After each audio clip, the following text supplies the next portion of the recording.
Lep praznični pozdrav, voščin, spoštovane gledalke, spoštovani gledalci in dobrodošli v podkastu Vroča tema na spletnem portalu domovina.je. V slovenski javnosti odmeva petkova sodba v zadevi Trenta. Obsodilna sodba je bila spisana, tako se je zdelo, že nekaj dni vnaprej, sodeč po anonimki, ampak zgodil se je preobrat. Oproščeni so bili na prvi stopnji na celjskem sodišču Janez Janša, Branko Kastelic in Klemen Gantar, kar je marsikoga presenetilo.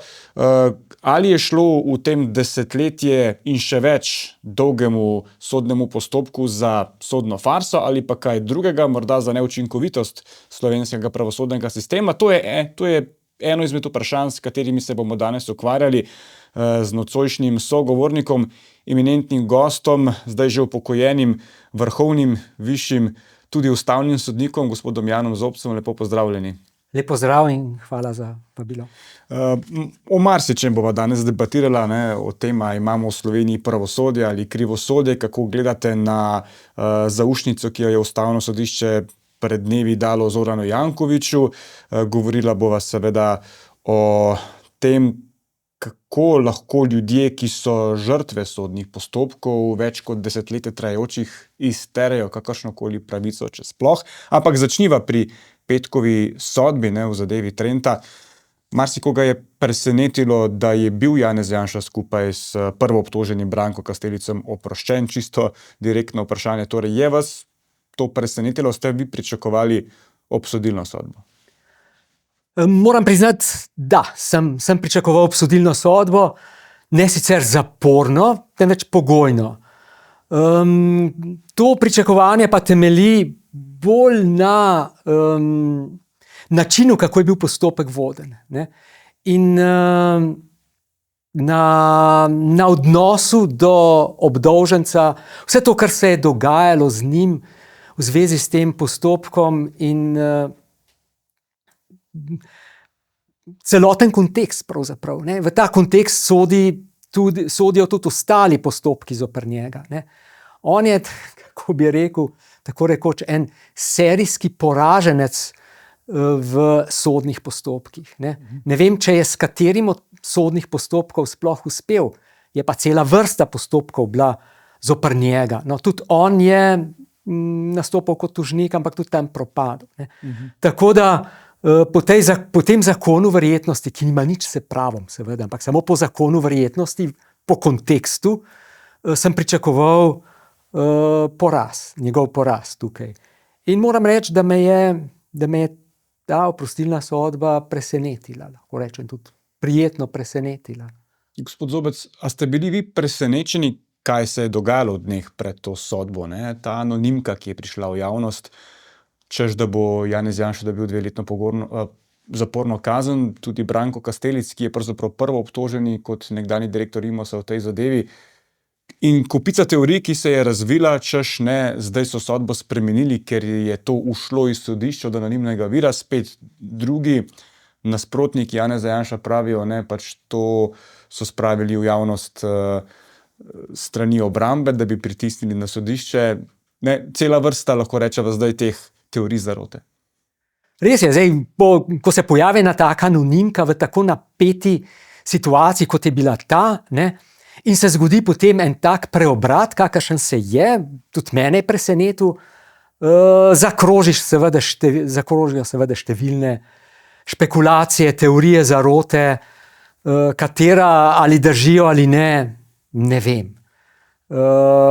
Tisto, kar je mene pri tej zgodbi zmotilo oziroma kar mi je dalo misliti, je osnutek sodbe in dikcija, ki je uporabljena v tem osnutku, ki ni značilna za izrek zaporne kazni. Namreč zaporna kazen se ne določi, ampak se izreče. Tu v tem osnutku je pa pisalo, da se določi zaporna kazen. Zaporna kazen se določi, če je izrečena pogojna obsodba, kar se zmeraj izreče. Pogojna sodba se izreče in zaporna kazen se izreče. V pogojni sodbi se pa potem določi kazen. In tu me je to zmotilo, zato se mi je zdelo, da ta osnutek ni povsem avtentičen. Ne more biti avtentičen. ravno zaradi te dikcije. Ali je tu izpadlo iz tega osnutka to, da se izreče pogojna obsodba, ali je kdo zbrisal, ali je vse skupaj falsificirano, ne vem. Ampak sama dikcija je očitno napačna, zgrešena in zato sem tudi močno dvomil v ta osnutek. No, saj iz celjskega sodišča so zadevo itak zelo hitro zanikali, ne, da gre za ponaredek. Še nekaj sva se pogovarjala pred oddajo, ste rekli, da vas je to malce presenetilo, ne, glede na dolgotrajnost tega postopka, ker je bila zadnja obravnava razpisana za torek, ste vi, čeprav razumem, pričakovali sodbo že v torek, ne pa v petek, na veliki petek. Res je, pričakoval sem že v torek. Običajno se sodbe izrečejo po koncu glavne obravnave, ne. Sodnik, ki vodi postopek, zlasti če traja če je sestavljen iz toliko narokov, ne, ima vso zadevo v glavi, ne. In on, ko zaključi obravnavo, ve, kakšna sodba bo. Saj sicer pravzaprav niti ne more zaključiti, ne. Mora še naprej ostati ambivalenten in nadaljevati s postopkom. Ko zaključi postopek, mora vedeti, kakšna sodba bo, ne. Tako da po zaključku, ko je senat, si vzame nekaj časa samo zato, da se končno še posvetujejo in napišejo posvetovalni zapisnik, sicer ima pa on vso sodbo oziroma in razloge za njo že v glavi. Saj sicer postopka niti voditi ne more, če ni osredotočen na zadevo do te mere, da ve, za kaj gre in kako se bo končala. Ampak pravite, ima pa 3 dni časa. Ne? 3 dni ima časa v zahtevnejših zadevah, tako pravi zakon v kazenskem postopku, da si vzame do 3 dni za razmislek, posvetovanja, ne. No, in tu se je to zgodilo. To me je nekoliko presenetilo. Zakaj 3 dni za razmislek, ne? Ko smo slišali, da je zadeva pravzaprav dokaj jasna, ne? Pač cenitev, cena in tistih 20,000 evrov, kot je ocenila tista gospa cenilka Imosa, pač ni bila znana direktorju Imosa. Zorko, ne? Ja. In če je tako, potem jasno, da če on pade, če on ni storil kaznivega dejanja, potem seveda tudi soobtožen Janša, ki je pomočnik tukaj, ne more biti odgovoren. Ne more biti odgovoren pomočnik, če storilec ni odgovoren. Zdaj, Janez Janša je tekom tega sodnega postopka opozarjal na nenavadne datume, na katere so razpisali obravnave, ne. Govoril je, da je moral priti na sodišče na svoj rojstni dan, pa na obletnico poroke z ženo Urško Bačovnik Janša, pa zdaj ta razsodba na veliki petek. A je to samo naključje? A vi res verjamete, da bi sodniki načrtno izbirali takšne datume? No, kar se zadnjega tiče, velikega petka, mislim, da ne. Obravnava je bila v torek, ne? Potem prištejmo 3 dni in pridemo v petek, veliki petek. Tako da tu mislim, da je, kar se tega tiče, naključje. Ampak razglasitev sodbe skoraj ob 3 popoldne, ne? Marsikdo je rekel tu sporednice, križali so Jezusa ob 3 popoldne, ne? Marsikaj smo slišali v teh dneh. Ja. Mislim, da so to spet pretirane špekulacije in teorije zarot. Slišal sem, da so odvetniki prosili, da je bila mišljena razglasitev ob 12, pa so odvetniki prosili, če lahko nekoliko kasneje, ker so imeli, ne vem, druge obravnave, nekaj podobnega. Tako da tudi tu jaz ne bi videl zarote, ampak ljudje radi diskutirajo oziroma imajo radi teorije zarote. Drugo, tista 2 dneva, ne, če to drži, jaz nisem šel preverjati, ali se pokrivajo ti datumi. Če bi šlo samo za en datum, da bi se ujemala datum naroka in rojstni dan, to bi rekel, se zgodi tako naključje. Ampak ko se pa ujame še nek drug datum, nek drug osebni praznik, tu je pa naključje manj verjetno, ne. Tu se pa, jaz mislim, ne samo razpolovi, ampak da je tu, mislim, da bistveno večji odstotek, da ne gre za naključje. Ne. No, se na sodbo moramo še počakati, ne, da jo javnost dobi v roke, ampak tožilec, gospod Valenčič, je že napovedal pritožbo na višje sodišče, ne, rekoč, da ni prepričljiva argumentacija sodnice, ne, ki je Janšo oprostila. In zdaj se poraja vprašanje, a se ta zadeva še lahko po vaše zakomplicira na višjem sodišču, ne? Tukaj je šlo za primer država proti posamezniku, kjer je posameznik, v tem primeru Janez Janša, Branko Kastelic in gospod Gantar, so bili oproščeni. A lahko država uspe na drugi stopnji? V kolikšnih primerih država uspe na drugi stopnji? Lahko seveda uspe, saj za temu je namenjena pritožba ene in druge stranke. Tukaj je poraženka država, se pravi tožilec, in ima odprto pot na pritožbeno sodišče. Ne? Kaj se bo tam zgodilo, ne vem. Lahko je pritožba zavrnjena, potrjena prvostopenjska sodba, lahko je razveljavljeno in vrnjeno na prvo stopnjo, lahko spremenjeno, lahko razpiše obravnavo in spremenijo. Ne? Potem se zadeva nadaljuje na Vrhovnem sodišču s pritožbo. Tako da možni so različni scenariji. Kakorkoli zadeva, postopek še traja, ni pravnomočno končan, gre za etapno zmago. Kakšen bo končni razplet, to pa še ne vemo. Ne? Marsikdo se zdaj namreč sprašuje, kako dolgo ta zadeva še lahko traja, teoretično. Ne? A lahko tudi ta zadeva na koncu zastara? Brali smo, ne, še 2 leti je lahko odprta, kajti 2007. leta je bil plačan zadnji obrok, ne, do takrat ne bo zastarala zadeva. Ja, seveda lahko zastara in žal pred slovenskimi sodišči vse preveč zadev zastara. Ne. Spomnimo se samo zadeve Patria. Ne. Ja, še prideva, ja. In to je seveda možno, mora pa sodišče storiti vse, da do tega ne bi prišlo. Predvsem zato, ker gre za eminentnega politika, vodjo zelo močne stranke, opozicijske stranke, in nedopustno je, da se postopki vodijo tako dolgo. Sploh, da traja kazenski postopek, lepo vas prosim, več kot 10 let, pa v zadevi, ki ni tako kompleksna, kot je ta, ne, kjer gre pravzaprav samo za eno, za 2 transakciji, to je nepojmljivo, to je nedopustno, to je nerazumno in pritožbeno sodišče bo moralo to zadevo takoj, čim bo pritožba vložena, vzeti v obravnavo in intenzivno delati na njej, da bo postopek čim krajši. Treba še nekaj razčistiti same obtožnice, ne?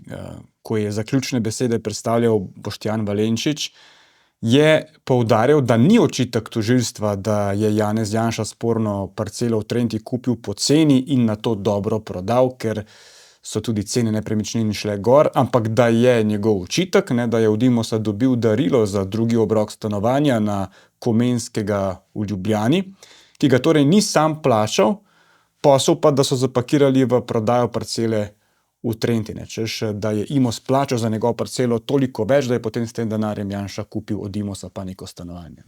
Ja, saj to je ključno, ne? Ja.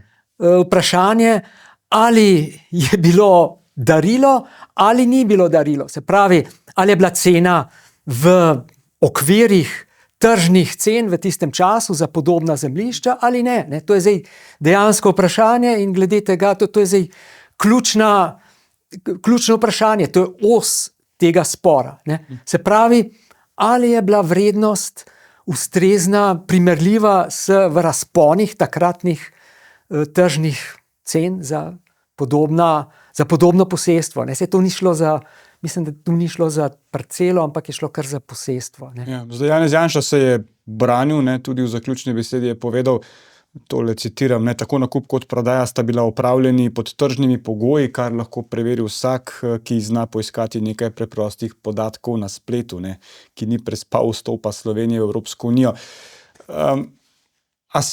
Kakšna je sporočilnost tega preganjanja nekoga, ki je naredil dober posel s tem, ko je kupil neko nepremičnino pred 30 leti in kasneje, ko so seveda tudi z vstopom Slovenije v Evropsko unijo cene rasle, nekaj zaslužil, ne?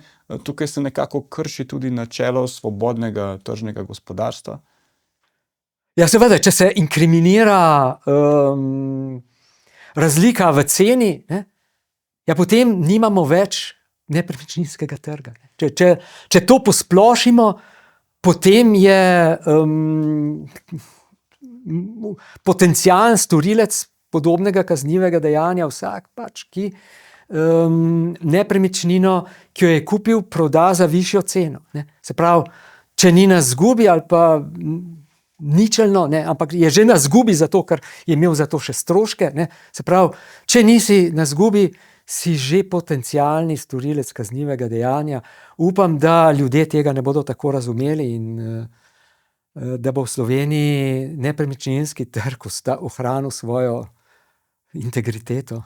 Kar mi je bilo To je absurdno. No, to je res absurdno. Kar mi je bilo zanimivo, Janez Janša je stopil takoj po razglasitvi sodbe med svoje podpornike in dejal, brez vas mi ne bi uspelo. Ne. A vi verjamete, da so ljudje pritisnili na sodišče, a je bilo to samo namenjeno, ne vem, podžiganju svojih podpornikov, da mu ostanejo zvesti še naprej? Kako ste vi to videli? Ne? A je možno, da ljudje pred sodiščem, da brez njih pa bi bila sodba drugačna? Ja, mislim sam, tako, če gledam, je nekoliko pretirano. Ne. To je pač izjava dana v nekem emocionalno nabitem trenutku, množici z močnimi emocijami, z močnimi sentimenti. In mislim, da je to treba gledati v tem kontekstu. Kot pač politika, ki je nastopil pred množico, je to razumljivo, ne, da izkoristi ta močna čustva svoja množice in v tem kontekstu je treba to gledati. Ne. A je včerajšnja oziroma petkova sodba po vaše dokaz, da imamo še pravosodje, da ni takšnega krivosodja, kot želijo to prikazati v SDS-u? Pravosodje imamo. Ne glede na to, ali je dobro ali je slabo, pravosodje imamo. Vprašanje je samo, koliko je to pravosodje samostojno, avtonomno, to je pa drugo vprašanje. Ne? Ta oprostitev kaže na to, da je sodnica zdržala pritiske, če so bili na njo izvajani, da je sodila skupaj s ostalima porotnikoma, ko je presojala zadevo korektno. Prepričan sem, da ona v to verjame in samo upamo lahko, da niso bili kakšni drugačni pritiski, da ni imela, da nimo že pripravljene kakšne obsodilne sodbe, pa je potem zaradi teh in onih sprav, da se ne bom spuščal v teorije zarote. Ne. Jaz teorijam zarote ne verjamem, nisem jim naklonjen. No. Ampak gospod Zobec, ne, vseeno pa obstajajo indici, ki mečejo senco dvoma na pravičnost tega postopka. Ne glede na sodbo. Torej, že sama dolgotrajnost tega postopka, ne? Več kot desetletje. Če začneva kar pri tem. Ja. To je nedopustno. Ne?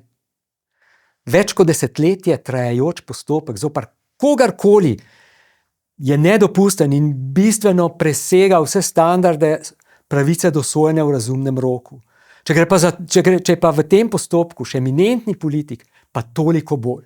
In tu se odpira še eno poglavje. Ne? Govorimo o Janezu Janši, ki je bil soobtožen, ne? Ampak da so ga pripeljali v to obtožnico, je bil prvoobtoženi še nekdo drug. Ne? In tukaj je bil tudi ta preganjan več kot desetletje. Ne? In pravi zdaj večkrat javno sem kolateralna škoda nekega političnega obračuna v državi.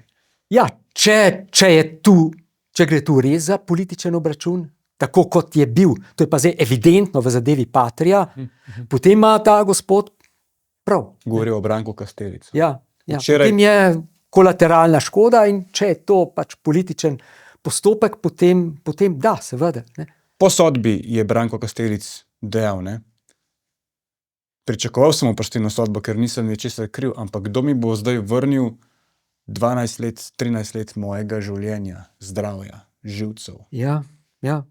Dobro vprašanje. Ne. Pripada mu odškodnina zaradi kršitve pravice do sojenja brez nepotrebnega odlašanja, ki pa seveda te škode ne povrne, ne krije. Ne. To je standardizirana, več ali manj standardizirana odškodnina. V Sloveniji ne poznamo to, kot je recimo v ZDA institut malicioznega pregona. Malicious prosecution. To je poseben institut, ki je namenjen, ki je posebna oblika, podvrsta, nek segment, ožji segment odškodninskega prava, ne, in ki predvideva odškodnino za tovrstno maltretiranje. Ne. Ampak je težko, zelo težko dokazati vse predpostavke. Ne. Že sam začetek mora biti za tožilca jasen, da ne gre za probable cause. Ne. Se pravi, da gre že od samega začetka za neutemeljeno tožbo, ne, obtožbo. In takih zadev je v ZDA letno, tako ne vodijo statistike, ampak če se ekstrapolirajo podatki iz posameznih sodišč in držav na celotni zvezni ravni, je tega od 1000 do 2000 zadev, pri čemer je večina teh zadev že na samem začetku zavrnjena, ne. So že pravzaprav zavrženi kot očitno neutemeljene. Ne. Tako da je tudi tam to zelo težko dokazovati. Pri nas, povsem teoretično je to, bi bilo tudi možno, čeprav takega primera v vsej zgodovini ni bilo, vsaj jaz se ne spomnim, da bi bil. Ne. Nekaj podobnega je poskušal prav ta, o komer govoriva, v zadevi Patria, ko je tožil sodnice, sodnike, tožilko, ne, pa povsem po goru, tako da niti ni vlagal potem pritožbe zoper tisto sodbo, ko je bilo zavrnjeno. Na koncu so mu samo priznali nekih 40,000 evrov. Ne? To je pa država, ne? To je pa odškodnina. Ja, država za čas prestane v zaporu. Ne? Tako, ne. In to ni tipična odškodnina. Ne. To državi tu ni mogoče učitati, ne temelji na protipravnem ravnanju. Ne. Zato, ker on ni bil protipravno v zaporu. Bil je v zaporu na podlagi pravnomočne sodbe. Ne. In potem, ko je bila razveljavljena spet v zakonitem postopku, ne, je nastala podlaga za zahtevek za to odškodnino. Ne. Ni pa mogoče učitati državi, da je ravnala protipravno. Ja, no in tukaj in te besede je gospoda Kastelica je tudi Janez Janša potem ponovil po razsodbi pred svojimi podporniki pred sodiščem. Ne. Leta preganjanja, neprespanih noči, ne, ko je trpela tudi družina, tega nihče ne bo zdaj, nihče ne bo sankcioniran zaradi tega. Ne. Pa me zanima, kakšne so, ne vem, sodne prakse po svetu. A se tam preprosto dogaja podobno in sodniki nikoli, tožilci ne odgovarjajo, ne vem, če se nekdo preganja tako dolgo časa in ti ljudje, ki so preganjani več kot desetletje, kajti vemo, tudi če niso v zaporu, trpi njihovo zdravje, ne, njihovi družinski odnosi. Se pravi, kako je to v tujini? A so ljudje, ki se jih toliko časa vlači po sodišču, če se tako izrazim, upravičeni, da kakršnekoli škode? Ja, za sojenje v nerazumnem roku je predvidena odškodnina. To vsekakor. Ne? Ampak dodatna odškodnina za duševne bolečine zaradi teh posegov v družinsko življenje, v pravice osebnosti, ne? Tudi bi lahko, vendar šele, če bi se ugotovilo, da je bil postopek zlorabljen. Se pravi, da gre za protipravno uporabo sodstva, za zlorabo sodstva, za to, da se nekomu povzroči škoda. Ne? Da se v tem primeru, da se njega izloči iz politične tekme in da se ga zato uporabi pravzaprav kot sredstvo. Ampak vi pravite, to se je zgodilo v primeru Patria. Primer Patria, to pa zdaj lahko rečem, je pa očiten primer zlorabe sodstva. Ne. To je primer, ki sem ga od blizu spremljal kot ustavni sodnik, in to je primer, kjer je bil že iz samega obtožnega akta, iz obtožnega predloga, jasno, da gre za temeljno, za očitno, zelo očitno diskrepanco med zahtevami, ustavnimi zahtevami načela zakonitosti in opredelitvijo kaznivega dejanja, tisto neugotovljenega dne na neugotovljen komunikacijski način.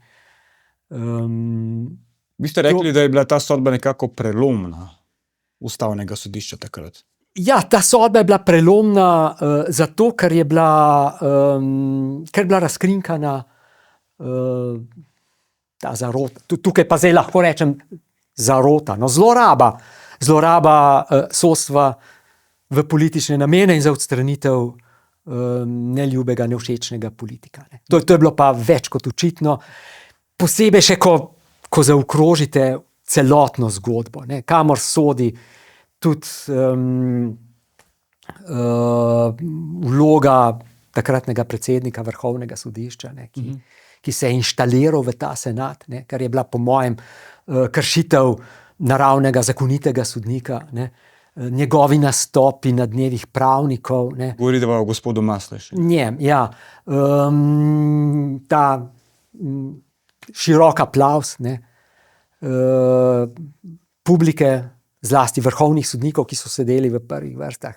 To je bilo tako očitno, da tu ne gre za pošten postopek, da gre za zlorabo sodstva. Ne. In tako očitna kršitev, ne, kršitev načela zakonitosti. Neopredeljenost dejanja že v samem izreku obtožbe. Ne. In to, kar me je v tej zadevi zmotilo glede ustavnega sodišča, je to, da ni uporabilo 60. člena, pooblastila iz 60. člena zakona o ustavnem sodišču in samo izdalo oprostilno sodbo. Ne. Kar je pomenilo, da je primer zastaral na koncu. Ne? Ja, to se ne bi smelo zgoditi. Ne. Vedeli so, da zadeva traja predolgo, vedeli so, da bo zadeva zastarala. Celo predsednik sodišča je v priključitvi k pritrdilnemu ločenemu mnenju, vse to Matos, mislim, da so citiral v zaključnem govoru tej zadevi Trenta, navedel, da bi moral sodnik že ob samem začetku, oziroma že kako je dobil zadevo na mizo in pregledal obtožbe, zadevo zavrniti. Kako drugače bi to odmevalo v javnosti, ne, če bi bil politik Kovaj Janša, vodja opozicije, oproščen, kot pa da je zadeva zastarala in da lahko politični nasprotniki tudi danes govorijo, ne, saj v bistvu nikoli ni bil oproščen, zadeva je samo zastarala. Ja. To pomeni perpetuacijo njegove krivde. Ne. Kdo rekel, je pravnomočno, celo ker je bila obtožnica zoper njega oziroma sam postopek začet, pomeni, da je utemeljeno verjeten, ne, da je utemeljeno sumljiv. Ne. Se pravi, opozicija oziroma vsi ti, ki so njegovi nasprotniki, ne, mu s tem lahko ves čas očitajo, ja, utemeljeno sumljivi, ne, korupcije. Ne. In tu je ustavno sodišče ravnalo zelo narobe. In čudim se, kako je predsednik sodišča to v pritrdilnem ločenem mnenju napisal, ne, hkrati pa glasoval za razveljavitev, čeprav imel pooblastilo v 60. členu ustavnega sodišča, da bi on to naredil, kar očita prvostopenjskemu sodniku. Kaj menite, da je v ozadju, da je bilo to pomanjkanje poguma, ne vem, preveliki politični pritiski? A upate o tem razmišljati na glas? Ne, mislim, lahko na glas razmišljam, ampak moje razmišljanje je, da ne vem, ne, kaj je bilo tu zadaj. Jaz mislim, da tisto prvo, ne, pomanjkanje poguma. Ne. V tistem pregretem vzdušju in napadih na ustavno sodišče. Ne. Morate vedeti, da je bilo ustavno sodišče v tistem času bombardirano s strani teh dominantnih medijev. Ne. Zlasti Dnevnik je tu prednjačil in en novinar, ki je dobil potem kakšno naključje, ne, mesto četrtega piarovca na Vrhovnem sodišču. Ne. Je bil še posebej tak, vocal, ne. Ja. glasen. Vi ste rekli, da zadeva Trenta pa verjetno ne bi mogla končati na ustavnem sodišču kot Patria. Zakaj ne? V zadevi Trenta so v ospredju dejanska vprašanja, ne pravna. Zadeva Patria je že taka, da je bilo že iz samega izreka obtožbe očitno, da se ne sklada, da je v nasprotju z načelom zakonitosti. Medtem ko zadeva Trenta pa taka, kot je opisana v obtožbi, bi lahko držala pod pogojem, seveda, da bi vse tisto dokazali, ampak tega tožilstvu ni uspelo dokazati. Ne? Se pravi, to preplačilo oziroma to preplačilo, transakcijsko preplačilo, se pravi, da je bila parcela v resnici manj vredna, kot je bila njena obračunska vrednost v tej transakciji. Ne, to so dejanska vprašanja in v dejanska vprašanja se ustavno sodišče seveda ne bo spuščalo, nikoli se ne, tudi vrhovno sodišče se ne. To mora biti rešeno na prvi pa na drugi stopnji. In to je tu ključno. Ne. Seveda mora biti rešeno po poštenem postopku. Morda so bila v tem postopku zagrešeni, lahko je obremenjen postopek tudi s kršitvami zahtev poštenega postopka. Recimo, če kaki priči ni bilo, oziroma če stranki ni bila dana možnost postavljanja vprašanj priči, če sodišče spregledalo kakšne pomembne strankine trditve, se do njih ni opredelilo. Ne.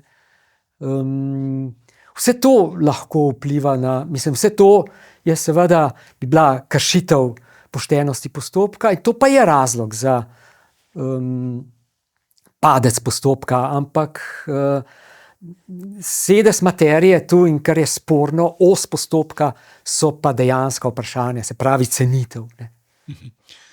Če zaključiva tale sklop najnega pogovora z vprašanjem, ko se vrneva k tem predolgo trajajočim sodnim procesom, ne. Kakšna je potem neka realna rešitev, ta hip? Ne? Kaj se da storiti, če ti ljudje, ki so preganjani tako dolgo, nikoli ne bodo dobili nekih odškodnin zaradi predolgih postopkov, a se jih da vsaj skrajšati? Seveda se jih da skrajšati, samo zato mora biti seveda mora biti ustrezno okolje za to. Ne? In to okolje je dvojno. Ne? Eno je, jaz mu pravim, hardware, ne? To je zakonodaja, ne? Ki to seveda zaenkrat omogoča. Kar se same zakonodaje tiče, mislim, da je kar v redu. Drugo je pa software, to so pa ljudje in sama organizacija sodstva. Ne? Se pravi, ljudje, sodniki, administracija in celoten sistem, ki ga tvorijo ljudje. Ne? Ta mehanizem sodstva. Gospod Zobec, včeraj je Janez Janša omenil tudi gospoda Radonjića, sodnika, ki se je znašel v sodnih postopkih, ker je govoril o tem, kaj se dogaja na sodišču. Ne. Zdaj, a je govoril resnico, lahko verjamemo, lahko tega ne verjamemo, ampak je pa ta pritisk zdaj na sodišči kar hud. To je rekel Janez Janša. Ne. Naš boj ni končan in omenil Radonjića, in tudi kopica drugih, ki so sodelovali z Janševo vlado, je te dni še vedno na sodiščih. Ne. Ja, res je. Mislim, kar se tiče notranje demokracije, če rečem, znotraj sodstva, ne? Ja. In spoštovanja zlasti svobode izražanja sodnikov, ne? Strokovnega izražanja, sprejemanja, izražanja strokovnih stališč, strokovnega polemiziranja. Tu seveda tega ni. Tega ni od točke, od katere dalje bi določena pravna stališča, izražena v pravniški polemiki, lahko bila škodljiva za določene tiste, jaz lahko rečem to kar direktno, privatizerje sodstva, ne? Ali sodne oligarhije. Ne? To je ena manjši manjše omrežje, nek network, ne, ki obvladuje sodstvo. Lahko ga obvladuje, pa po mojem, zato, ker je sodstvo masovna organizacija, ker je sodnikov veliko, ne. Ker so sodniki dokaj prestrašeni, ne. Bojijo se in ker jim manjka samozavesti, notranje avtonomije, ne, tiste pokončne, pogumne drže, ne, in ker se ta mindset, ne, podredljivosti nekako vleče, ne. Vleče že desetletja in desetletja še iz časa prejšnjega režima in se ta miselnost nekako obnavlja, ne. In tako vodljive sodnike, ne, jaz govorim o večini, tisti kritični večini, niso nikakor ne vsi sodniki taki. Poznam sijajne sodnike, pogumne, pokončne, izjemne intelektualce, ne, ampak žal so v globoki manjšini, ne. No, in ta večina teh sodnikov je seveda vodljiva, prestrašena, ne. In ta mindset oziroma ta oligarhija, ne, na njih vpliva, ne. To ni samo značilnost slovenskega sodstva. Recimo češki teoretiki, akademiki, ki so tu daleč, no, ne daleč, ampak ki so zelo pronicljivi in mednarodno priznani, ne, kot je Kosar, ne, Zdenekin, Blisa, ne, govorijo o predsednikih sodišč kot transmisijskih jermenih politike, ne.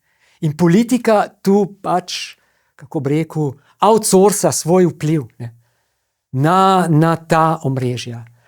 Zato sem sam prepričan, pač kot insider, o tem sem tudi že predvsem sam pisal, ne, da je problem sodstvo to znotraj, ne, se pravi politizacija, politizacija, ta politika v sodstvu.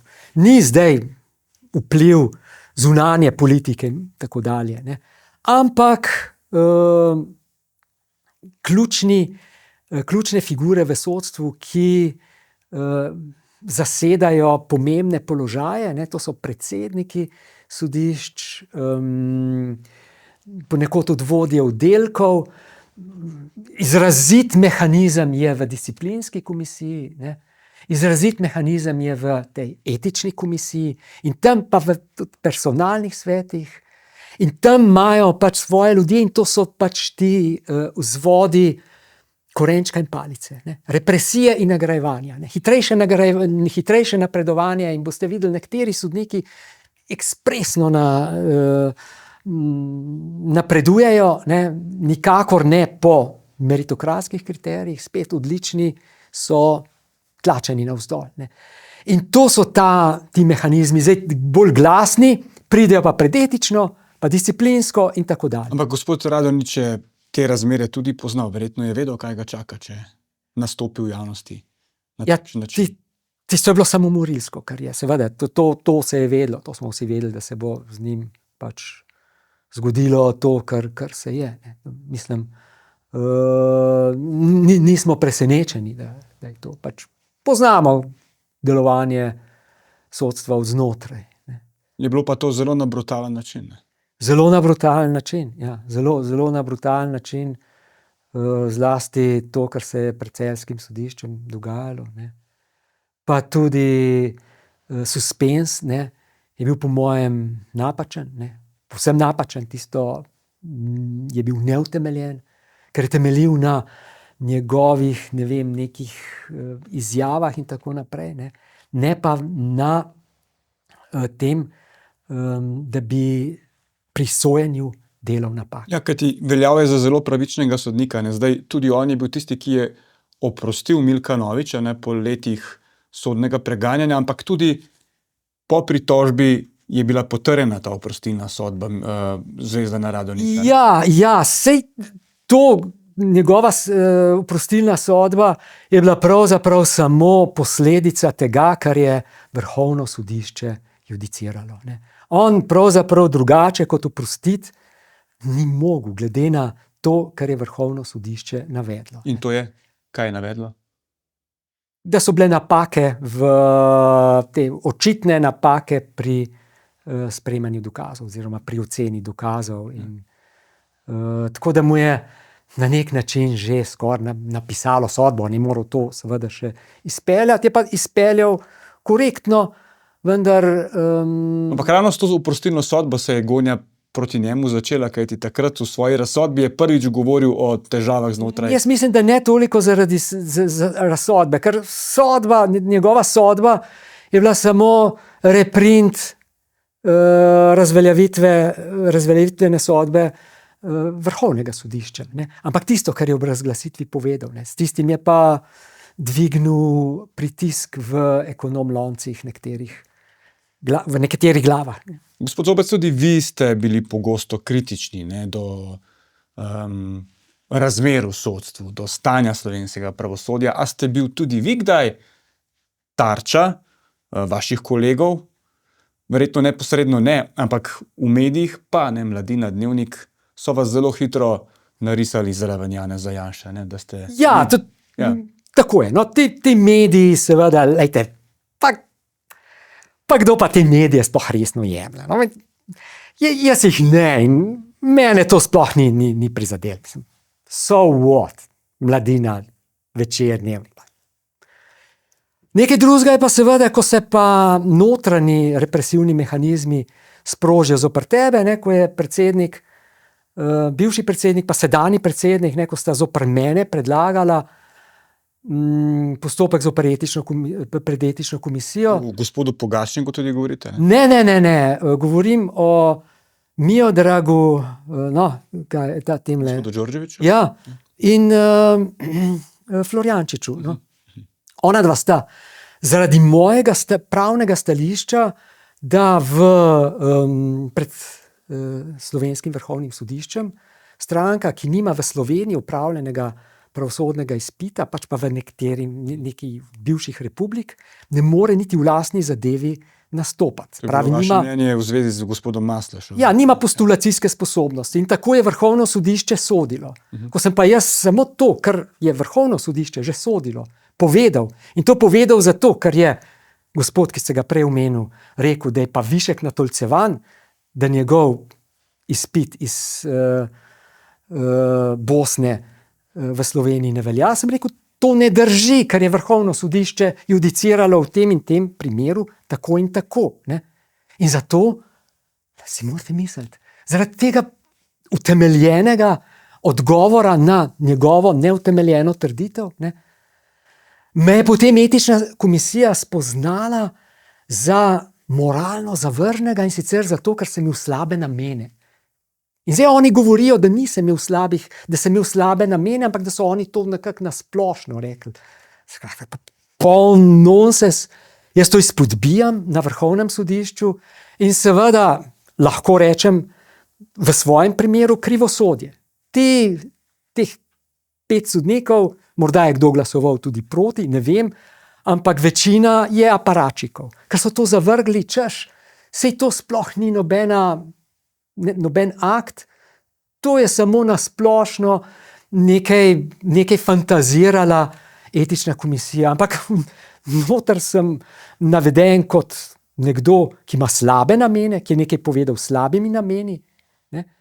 In se jaz zoper to ne morem braniti. Nezaslišano, no? Aparačiki, in tu lahko rečem vse najslabše. Ampak mediji so šli še dlje, ne? Dnevnik je pisal tudi o tem, kako ste imeli nek spor pri vstopu v stavbo, se spomnite tega? Ne? Ja, tudi. No, to, lejte, to so neke pritlehna natolcevanja. Ne? Jaz sem stopil v stavbo, ne, in moral bi, tako so zahtevali se, ne vem, vse svoje te, ne vem, ključe in tako naprej. Čeprav dobro vedo, kdo smo pač v tisti stavbi zaposleni, vrhovni sodniki, da je to nesmisel. Vsak dan vas vidijo. Ne? Vsak dan nas vidijo in da najbrž ne bomo povzročali terorizma, ne bomo, ne vem, bomb postavljali, streljali. Čeprav nekdo je pa prišel s pištolo in se še slikal s to pištolo na mizi. Vse v redu. No, dobro. Jaz sem pač drugorazreden v teh razmerah tukaj. Ne? In se je zgodilo pač to, kar se je. Smešno. No.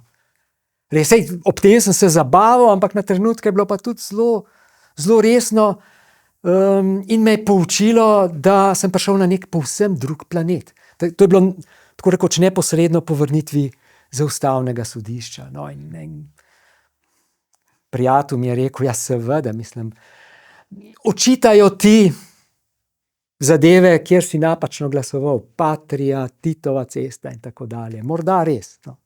Morda res.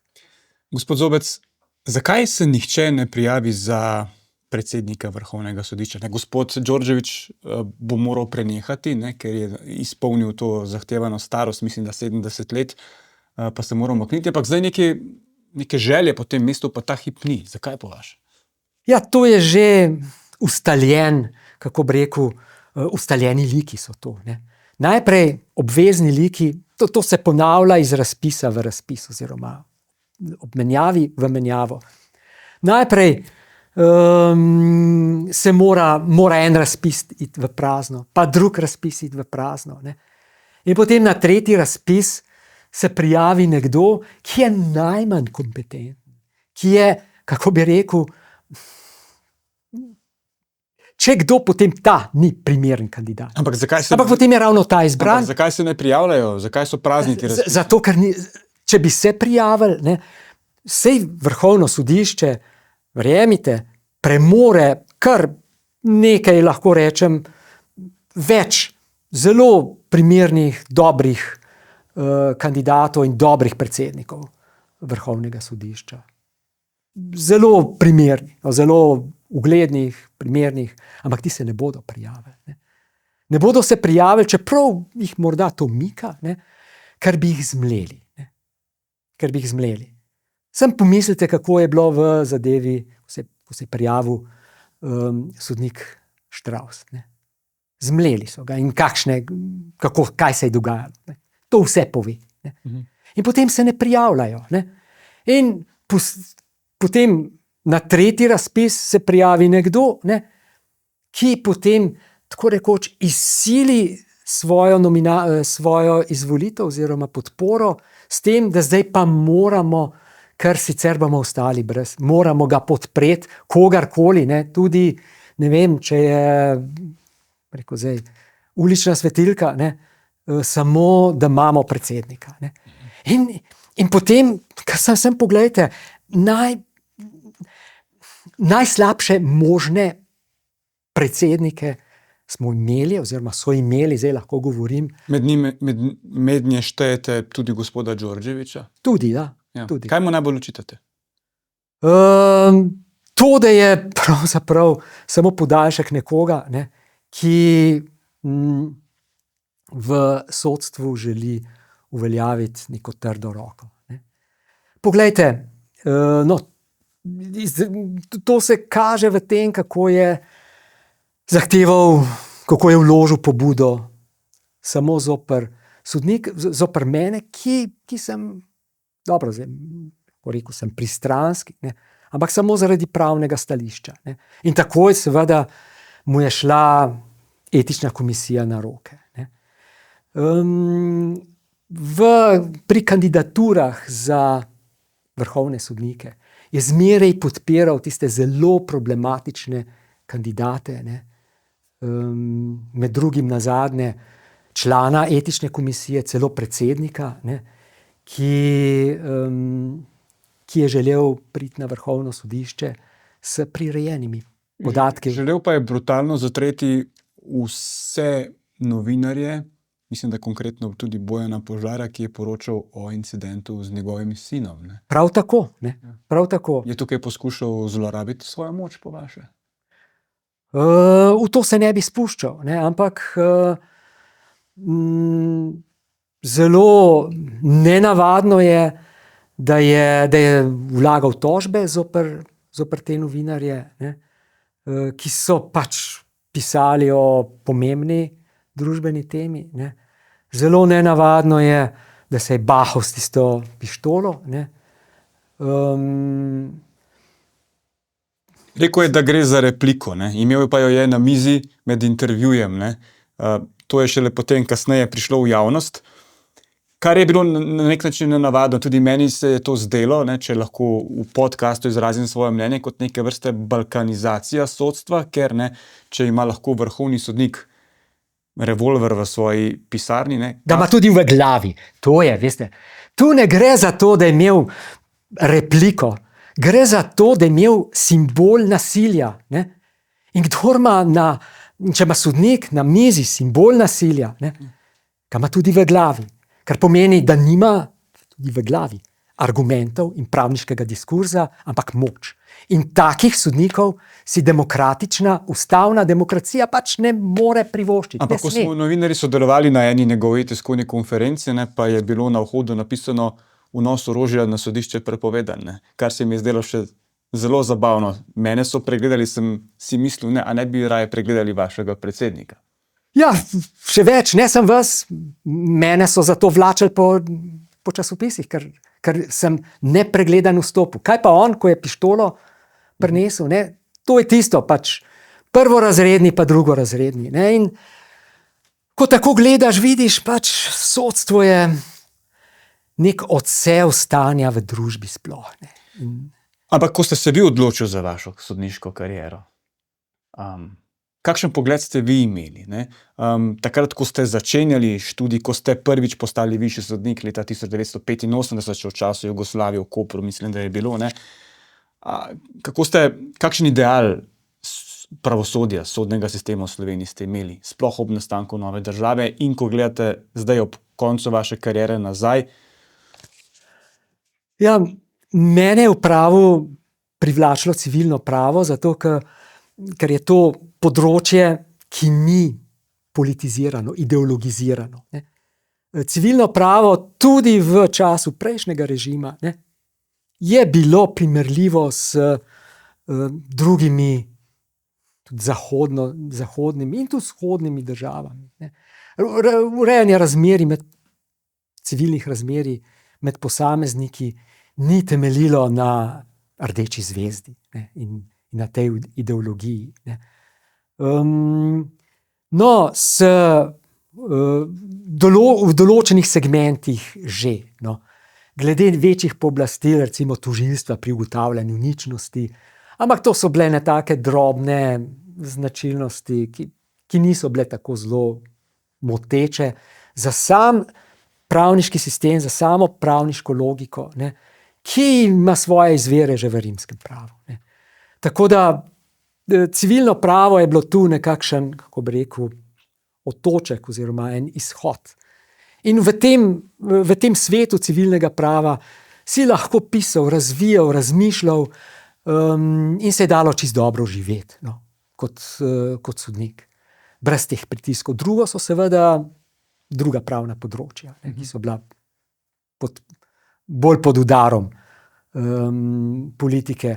No, ob osamosvojitvi sem pa upal, da se bo sodstvo reorganiziralo. Ne. Reorganiziralo v obeh teh pogledih, o katerih sem prej govoril. Je bila potrebna kakršnakoli ilustracija v sodstvu?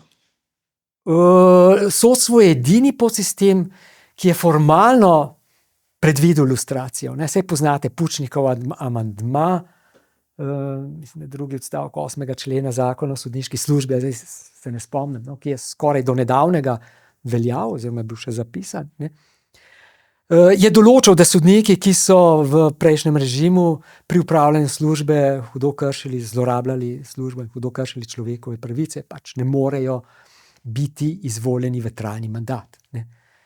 To se ni zgodilo v praksi. Ne. In ker se to ni zgodilo, se je zgodilo vse to, katerega ključni, kako bi rekel, vrh, ne, klimaks je zadeva Patria. Res klimaks. Ne. Tam je sodnik, ki bi moral biti ilustriran, pravzaprav bil ključna figura zadeve Patria. To je, kako bi rekel, ilustracija, neizvršene ilustracije, nespoštovanja zakona. On bi moral biti ilustriran, saj niti ni imel pravosodnega izpita. Govorilo se je tudi, še visi tista njegova diploma. Ampak pustimo tisto. Nima pravniškega državnega izpita oziroma pravosodnega izpita v Sloveniji upravljanja, ki bi ga že takrat moral. Tudi po takratnih predpisih moral imeti. Da ne govorimo vse ostalo. In zgodila se je zadeva Patria.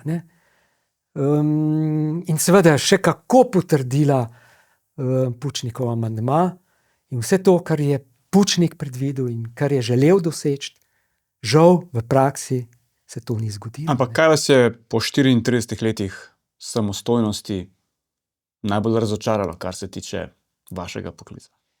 To, o čemer zdaj govorim. To, da se sodstvo ni znotraj samo prečistilo. Spomnim se takrat, to je bilo leta 90, republiški sekretar za pravosodje in upravo je bil profesor Pirnat. In nam je takrat sodnikom na enem občnem zboru sodniškega društva razlagal, kako bo sodstvo postalo samostojno, dobilo zdaj svoj ključ. In vsi smo to podpirali in bili na tem navdušeni, vključno z mano. In še zdaj se strinjam s tem. Vendar noben je pomislil, da s tem, ko bo sodstvo dobilo pooblastilo, da se samo prečisti, se ne bo nikoli prečistilo. In to je bila napaka. Nekaj podobnega so želeli storiti na Poljskem, tako imenovano lustracijo. So jo tudi naredili, ampak sankcije strani Bruslja so bile pa hude. Ja, poljska zgodba je drugačna. Poljski sodniki, kot sem govoril z njihovimi kolegi, je moral vsak od njih podpisati, da ni sodeloval s tajnimi službami. In oni so to lustracijo izvedli že v 90-ih letih. Poznam poljske sodnike, z njimi sem bil kar v tesnih stikih, z nekaterimi še, z enim ustavnih sodnikov. Tisto, kar se je potem zgodilo na Poljskem, ni primerljivo s tem. Tam si je pa ta PiS želela prek sodnega sveta podrediti sodstvo. Tako da kar se poljske zgodbe tiče, sem seveda tam na strani poljskih sodnikov. Ste častni doktorant Nove univerze, mislim, da občasno še vedno predavate. Kakšno je vaše vodilo pri predavanjih študentom? Kaj želite prenesti nanje? Predavam bolj malo, položaj in postopek pred ustavnim sodiščem. Ampak želim jim prenesti duh ustavnosti. Da bi razumeli vlogo ustavnega sodišča ne samo kot da je to nek organ, ampak da je to ključni varuh ustavnosti. In da bi to razumeli, morajo začutiti idejo ustavnega sodišča, ki pa sega daleč nazaj v zgodovino ZDA, tja v začetek 19. stoletja, v zadevo Marbury versus Madison, in v federalistične spise, kjer je bila že predvidena ta sodna kontrola. Vi ste tudi precej študirali tudi v Ameriki, ste bili, ne? Ja, na George Mason, ampak to krajši čas, prek federalistov, oziroma ne. Prek njih sem ta stik vzpostavil, potem so me pa oni povabili in sem bil njihov gost. Kaj se vam je zdelo najbolj, kaj ste se naučili pravzaprav to? Prava in ekonomije. V kratkem času toliko kot recimo v 5-krat več kot pri predmetu politična ekonomija v prvem letniku pravne fakultete. Izjemno dinamičen, diskurziven pristop in povezan s konkretnimi primeri in povezavo prava in ekonomije s posameznimi primeri pravzaprav iz celega sveta. No, največ iz ZDA, pa iz Evrope. Gospod Zobec, vi ste prehodili neko naravno pot od višjega do vrhovnega sodnika, potem ste po letih izkušenj postali ustavni sodnik. Ne? Ko gledamo današnjo sestavo ustavnega sodišča, nekateri so tja prišli iz Mirovnega inštituta, recimo. Ne? A so se ti kriteriji povsem podrli, po vaše? Žal so se, ne. Žal so se. Mislim, danes ustavno sodišče ni tisto, kar je bilo včeraj. Mislim, 9 let nazaj. Ne. Sedanja sestava odseva splošno stanje v naši družbi. Razdeljenost. Razdeljenost, polarizacijo. Ne. In tako kot je ustavno sodišče polarizirano, pač to je samo odsev te polarizacije v naši družbi. A bi to ustavno sodišče danes v tej sestavi uspelo odločiti v zadevi Patria? Ne, ja, Drugače, ne? seveda. Bistveno, mislim, zdaj se šalim. Ne. Ampak vem za nekoga, ne bom povedal, ali je moškega ali ženskega spola, ne, ki je celo rekel, ja, grem na ustavno sodišče zato, da se ne bo več ponovila zadeva Patria. Seveda bi zadevo bi rešili, seveda bi uspeli rešiti, ne. Ampak na drugačen način. Ene pa ne uspejo rešiti že 2 leti. Ne? Mi še vedno ne vemo, a je novela zakona o RTV ustavna ali ne. Jaz vem, da je protiustavna, lejte. Ja, se šalim, ja, res ne vemo. Je pa očitno protiustavna. Že samo zato, ker je med tekom mandata odvzet mandat s intervencijo zakonodajalca, ki ima pač večino, saj drugače zakona ne bi mogel sprejeti, ne, posegel že v tekoči mandat. To je Evropsko sodišče že kar večkrat judiciralo, da se to ne sme. Najbolj izrazito recimo v zadevi Baka proti Madžarski. Ne. Tako očiten primer, pa nič. Ne. Ampak ne razumem. No. Ampak da v tako mislim, razumem, ampak tako rečem. Da v tako pomembni zadevi ne morejo odločiti 2 leti. Ne? Kaj nam to pravzaprav pove o stanju duha v družbi in na ustavnem sodišču, in če sodišče ni sposobno nekaj narediti, kaj predlagati? Naj se razpustijo.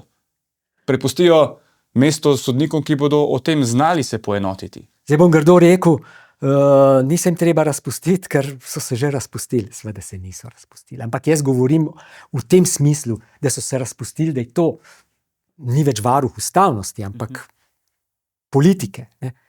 In da bolj kot ustavnost varujejo politiko.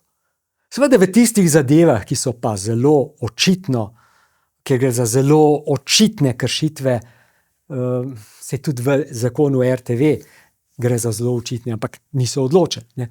Za zelo očitne, in kjer je ustavno sodišče že velikokrat tako odločilo, judiciralo, tam seveda so odločitve soglasne. Ne? Taka recimo odločitev je bila recimo v moji zadevi, kjer mi je spet ta znani gospod Gospod Đorđević? Ja, kršil pravico do nepristranskega sojenja, ker je v moji zadevi ker je odločal o izločitvah sodnikov, ki so odločali o moji zadevi, ki je bila sprožena na njegovo pobudo. Ne. To so pač zelo jasne kršitve ustavnosti in človekovih pravic. Tam so odločitve nesporne. Ne. Ampak kjer pa so nekoliko bolj, rekel, problematično, pravno zahtevne, ne, tam pa že vemo, da bo odločitev 6-3. Ampak gospod Zobec, zdaj se pa bo v naslednjih letos in prihodnje leto zamenjalo, mislim, da 5-6 sodnikov. Ne? 5? Ja, 5 sodnikov. To je v bistvu večina sodnikov se bo zdaj zamenjala na ustavnem sodišču. Tako je, večina sodnikov.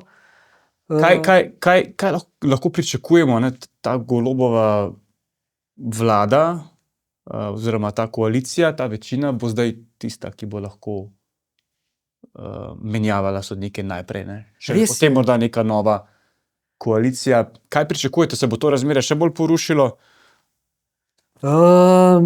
Koalicija si bo prizadevala za to. Ne? Vse njeno dosedanje ravnanje to nakazuje. Ne? Veliko je tudi na predsednici, nekaj bo predlagala. Veliko je tudi na predsednici in jaz računam na njeno modrost, na njeno integriteto in na njeno zavezanost pravu in ustavnosti, še posebej, ker je eminentna pravnica. Ne?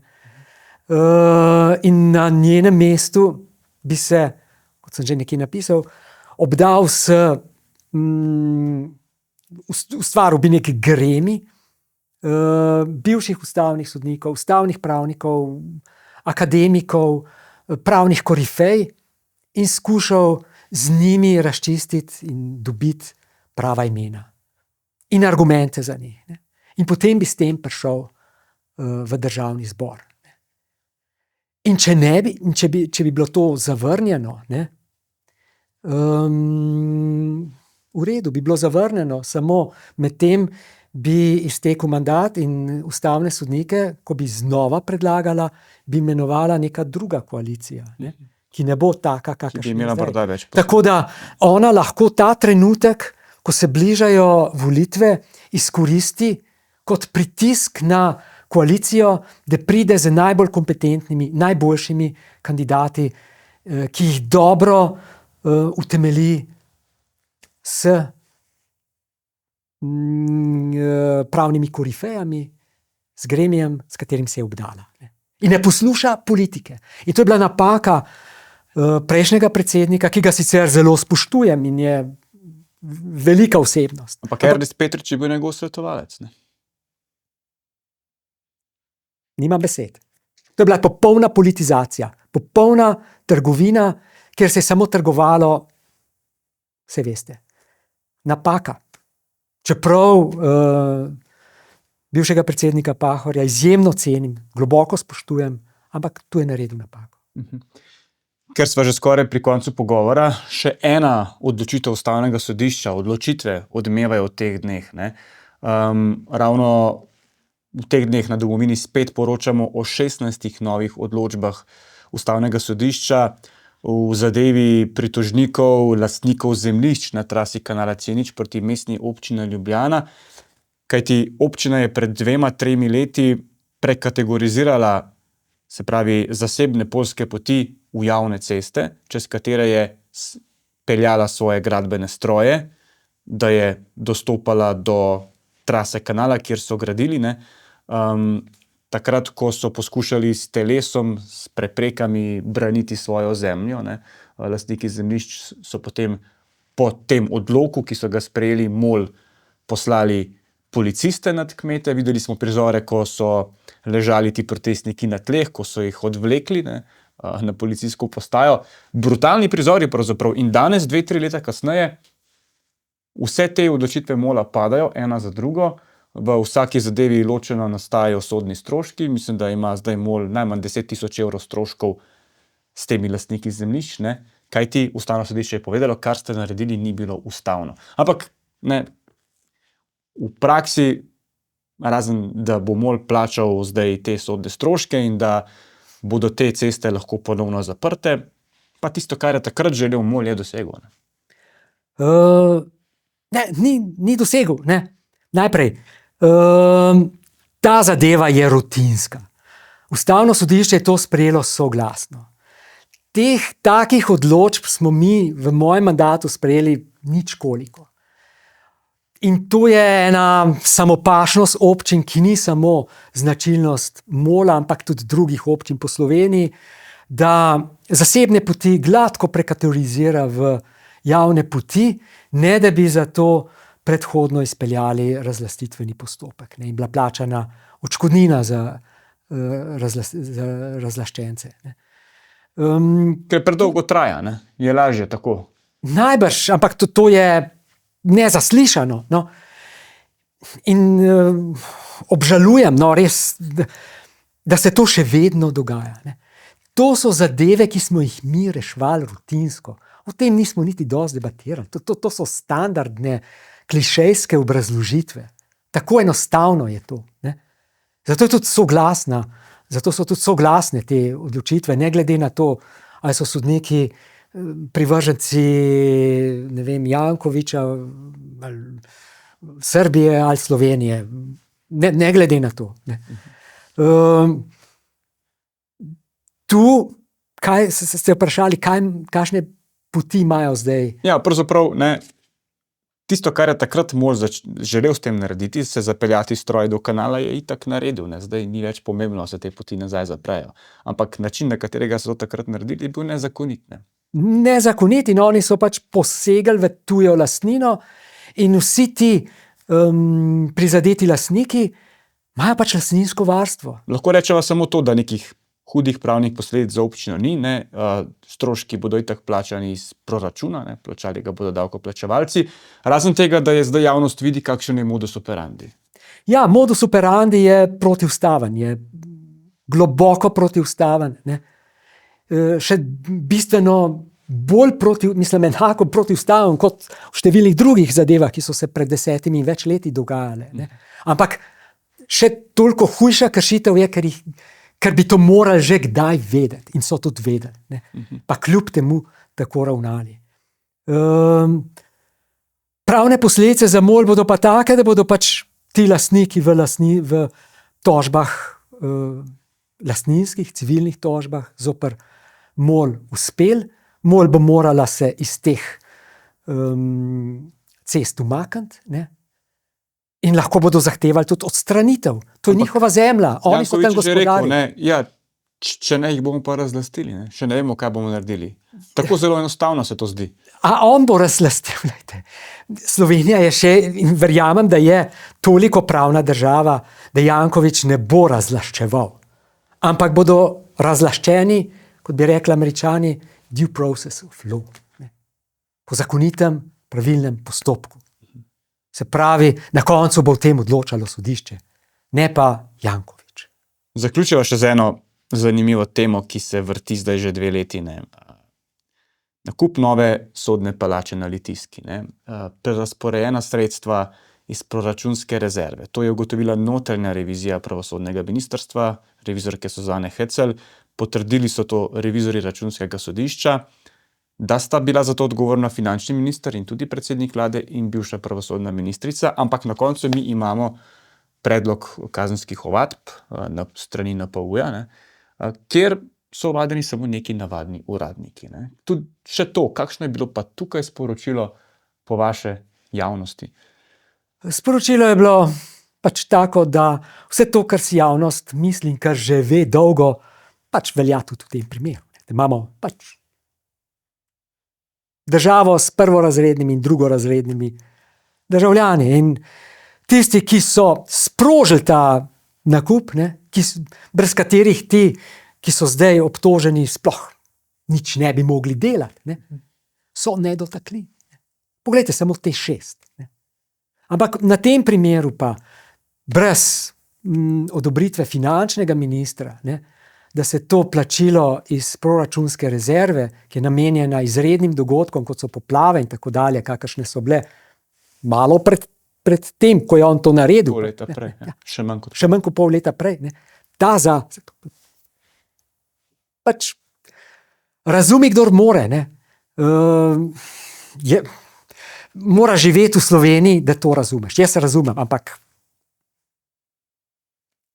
pomeni sem, da vladavina prava tu ne drži, ne funkcionira. Ne.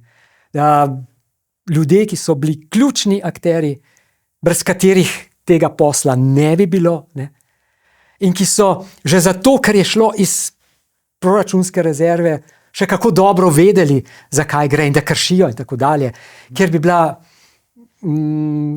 bi imelo tožilstvo zelo lahko delo, ne, in sodišče tudi, ne, pač ni nič. Ne.